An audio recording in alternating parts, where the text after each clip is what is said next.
Imagine waking up inside a cloud, a soft, silent world where everything is muted. The fog is so thick, the world shrinks to a whisper, and even your own footsteps sound distant. Then, boom! A streak of bright crimson cuts through the gray like a flare, a defiant shout against the monochrome silence. That's Burano, Italy, a tiny island in the Venetian lagoon where fishermen for generations painted their homes in screaming, unapologetic color. It wasn't for show. It was a lifeline, a beacon lit with a paintbrush, so they could find their way home through the blinding Venetian mist that could swallow a boat whole. This is color as survival. I used to think color was just decoration, a pretty backdrop for a photograph. But some streets don't just wear paint, they wear purpose. They tell a story. Drone up and you see it.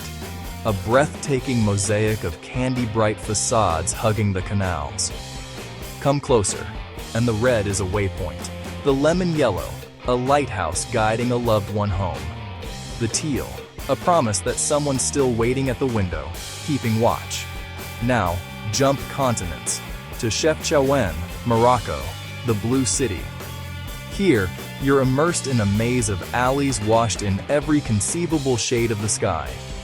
History says Jewish refugees, fleeing persecution in the 15th century, painted it to mirror the heavens. A constant, calming reminder to keep faith close when the world felt far. Under a time-lapse sun, the walls drift from the soft blue of dawn to the deep indigo of night. It feels like the city itself is breathing. In that blue, I don't just see a color. I feel a quiet, resilient courage. Now pulse the tempo.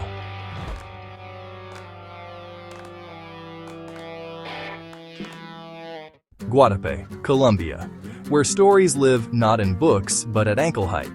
Zócalos, bold, three-dimensional reliefs along the base of every house, turn the sidewalks into a living gallery. Farmers, fish, guitars, legends, the identity of a family, all carved in brilliant color. This town, reshaped by the rising waters of a man-made reservoir, found a powerful way to say, we remember, we adapt, we celebrate. From above, the reservoir that changed everything gleams. But down at street level, the past walks right beside you, vibrant and alive. And here's the twist that gets me every time. The brightest streets on earth were often born from the darkest moments. Fog that could steal a life. Exile that could break a spirit. Floods that could erase a map. And yet, in response, color. Not as wallpaper, but as a loud, living language. A declaration that says, we are still here. So the next time a street knocks the breath out of you with its beauty, listen between the hues. Ask what it survived. Ask what story it's trying to tell. I chase places like this because they remind me that joy is not naive. It's engineered.